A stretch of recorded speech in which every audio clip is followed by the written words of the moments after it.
السلام علیکم ورحمۃ اللہ وبرکاتہ۔ درس قرآن و حدیث دینا سیکھیے کورس کا 5واں سبق ہے، جس کا عنوان ہے دوران درس کے آداب۔ آج کی نشست میں ہم کئی عنوانات پہ بات کریں گے۔ آنے والے تمام عنوانات پہ مختصراً کچھ نہ کچھ ہم گزارشات عرض کرتے ہیں۔ یاد رکھیے، درس قرآن و حدیث محض ایک علمی نشست نہیں، بلکہ یہ وہ مقدس عمل ہے جس کے ذریعے اللہ تعالیٰ کے کلام اور نبی کریم صلی اللہ علیہ وسلم کی سنت امت تک پہنچتی ہے۔ اس عمل کی کامیابی اور اثر انگیزی کے لیے کچھ اصول اور آداب ضروری ہیں۔ اگر ان آداب کو ملحوظ رکھا جائے تو درس دلوں میں اترتا ہے اور سننے والے اسے اپنی عملی زندگی کا حصہ بناتے ہیں۔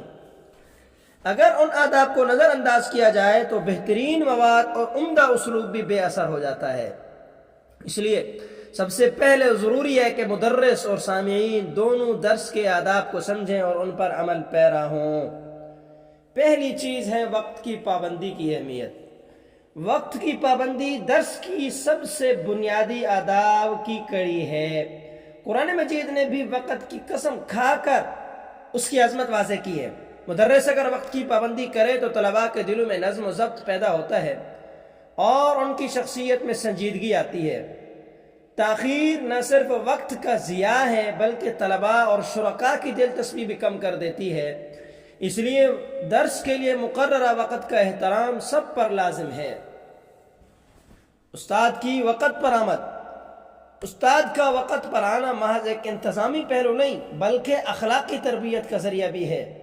جب استاد خود وقت کی پابندی کرتا ہے تو طلباء بھی وقت کو قیمتی سمجھنے لگتے ہیں۔ جس نماز کے بعد بھی درس کا نظم ہے، اس کے بعد اپنے مقررہ وقت پر درس شروع ہو جانا چاہیے۔ تاخیر کا شکار نہیں ہونا چاہیے۔ جب استاد خود وقت کی پابندی کرے گا تو ظاہر سی بات ہے سامنے بیٹھنے والے طلباء پر بھی اس وقت کی پابندی کا اہمیت اور اس کا اندازہ ان کو واضح ہوگا۔ اگر استاد بار بار تاخیر کرے گا تو شرکاء کا رجحان بھی غیر سنجیدگی کی طرف بڑھنے لگتا ہے۔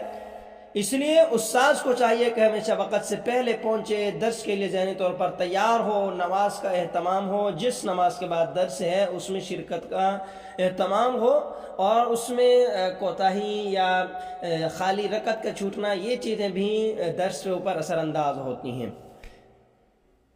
شرکاء اور طلباء کی وقت پر موجودگی۔ شرکاء اور طلباء کا وقت پر موجود ہونا بھی اتنا ہی ضروری ہے جتنا کہ استاد کا۔ شاگرد وقت کی پابندی کرتا ہے، سامعین اور شرکاء وقت کی پابندی کرتے ہیں تو وہ اپنی تعلیم کو، اوقات کو قیمتی سمجھتے ہیں اور اپنی سنجیدگی کا عملی ثبوت دیتے ہیں۔ دیر سے آنے والے شرکاء نہ صرف خود نقصان اٹھاتے ہیں بلکہ دوسروں کی توجہ بھی ہٹاتے ہیں۔ اس لیے استاذ کے ساتھ ساتھ شرکاء، نمازی حضرات اور طلباء کو بھی چاہیے کہ درس کے شروع ہونے سے پہلے اپنی نشستوں پر موجود ہوں۔ درس میں حاضری کا شوق۔ درس قرآن و حدیث میں حاضری ایک سعادت ہے۔ جو شخص شوق اور محبت کے ساتھ درس میں شریک ہوتا ہے وہ زیادہ اثر قبول کرتا ہے۔ صرف رسمی حاضری فائدہ نہیں دیتی بلکہ دل میں علم حاصل کرنے کی خواہش ہونا ضروری ہے۔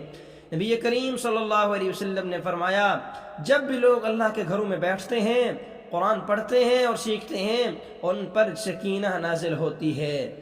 لہذا حاضری کا شوق اور لگن درس کو نتیجہ خیز بناتا ہے اور پوری توجہ کے ساتھ بیٹھنا اور اہتمام کے ساتھ سبق میں شریک ہونا، عمل کی نیت سے شریک ہونا ضروری ہے۔ اور درس کے دوران یا اس کے آغاز میں نبی کریم صلی اللہ علیہ وسلم پر درود شریف پڑھنا درس کے ماحول کو بابرکت بناتا ہے۔ درود شریف دلوں کو نرم کرتا ہے، ذہن کو تازگی بخشتا ہے، مجلس کو رحمت سے بھر دیتا ہے۔ استاد اگر درس شروع کرنے سے پہلے درود شریف پڑھنے کی تلقین کرے تو طلباء کا دل بھی گرم ہو جاتا ہے اور وہ زیادہ توجہ سے سننے لگتے ہیں۔ دوران درس اللہ کے نبی صلی اللہ علیہ وسلم کا نام آتا ہے تو پہلی بار جب نام آئے تو مجلس میں ایک بار تو اللہ کے نبی کے اوپر درود پڑھنا لازمی ہے۔ اس کے بعد جب بھی اللہ کے نبی کا نام آتا رہے درود پاک پڑھتے رہیں اور کثرت سے اس کا اہتمام کرتے رہیں۔ اگلی چیز ہے استاذ کا شرکاء سے ادب اور شفقت اور نرمی والا معاملہ۔ مدرس اور استاذ کا فرض ہے کہ وہ اپنے شرکاء اور شاگردوں کے ساتھ شفقت اور نرمی کا رویہ رکھے۔ سختی اور بد کلامی شرکاء کو متنفر کر دیتی ہے۔ استاد اگر محبت سے پڑھائے تو شاگرد دلوں سے متاثر ہوتے ہیں۔ نبی کریم صلی اللہ علیہ وسلم نے بھی تعلیم دیتے وقت نرم لہجہ اختیار کیا اور کبھی سختی سے منع نہیں فرمایا۔ شفقت ہی وہ چیز ہے جو استاد اور شاگرد کے تعلق کو مضبوط کرتی ہے۔ اگلی چیز، شاگردوں کا استاد سے احترام۔ جس طرح شاگردوں کے ساتھ نرمی اور شفقت ضروری ہے، اسی طرح شاگردوں کا بھی یہ فرض بنتا ہے کہ استاذ کی تعظیم کریں، شاگردوں پر لازم ہے۔ شاگرد کو چاہیے کہ استاذ کی اجازت کے بغیر بات نہ کرے۔ مدرس اور جب امام صاحب درس دے رہے ہوں، آپ پورے اہتمام اور توجہ سے ان کا درس سنیں۔ درس کے دوران شور شرابہ نہ کرے، استاذ کے سامنے عاجزی کا رویہ اپنائے۔ علم صرف اس دل میں اترتا ہے جو استاذ کا احترام کرتا ہے۔ اسلامی تاریخ میں بڑے بڑے علماء اپنے اساتذہ کے احترام میں بے مثال رہے ہیں۔ اس لیے اگر آپ کچھ چاہتے ہیں کہ آپ کی عملی زندگی میں اسلام اور دین نظر آئے، اس کے لیے آپ کو خود کو استاذ کے سامنے گھٹنے ٹیک کر اپنے آپ کو جھکانا پڑے گا۔ باہمی تعلقات میں نرمی۔ درس کے آداب میں ایک اہم پہلو یہ بھی ہے کہ استاد اور شاگرد میں باہمی تعلقات میں نرمی اور محبت پیدا کرے۔ اگر ماحول سخت اور کشیدہ ہو تو علم کا حصول مشکل ہو جاتا ہے۔ نرمی اور خوش اخلاقی نہ صرف ماحول کو خوشگوار بناتی ہے بلکہ دلوں کو قریب لاتی ہے۔ اسلام نے ہمیشہ حسن اخلاق کو علم سے پہلے ضروری قرار دیا ہے۔ سامعین کی ذہنی سطح کا خیال۔ ہر علاقے اور ہر مجمع میں سننے والوں کی ذہنی سطح مختلف ہوتی ہے، اس لیے مدرس اور استاد پر لازم ہے کہ وہ اپنی گفتگو کو اس سطح کے مطابق کرے کہ اگر بہت مشکل انداز میں بات کی جائے تو عام کے لیے سمجھنا مشکل ہو جاتا ہے، اگر بہت سطحی انداز میں بات ہو تو پڑھنے لکھے لوگ بھی اکتاہٹ محسوس کرنے لگتے ہیں۔ اس لیے آپ کے سامنے بیٹھے جتنے بھی لوگ ہیں، آپ ان کی ذہنی سطح کو معلوم کیجئے اور اس کے مطابق گفتگو کیجئے۔ بہترین مدرس وہ ہے جو ہر سطح کے سامع کے لیے آسان اور بامعنی بات کرے۔ اسی طرح یہ بھی ضروری ہے کہ سامعین کے عرف اور زبان کی رعایت رکھی جائے۔ سامعین کے عرف یعنی ان کے روزمرہ کے انداز گفتگو کو ملحوظ رکھنا بھی ایک اہم ادب ہے۔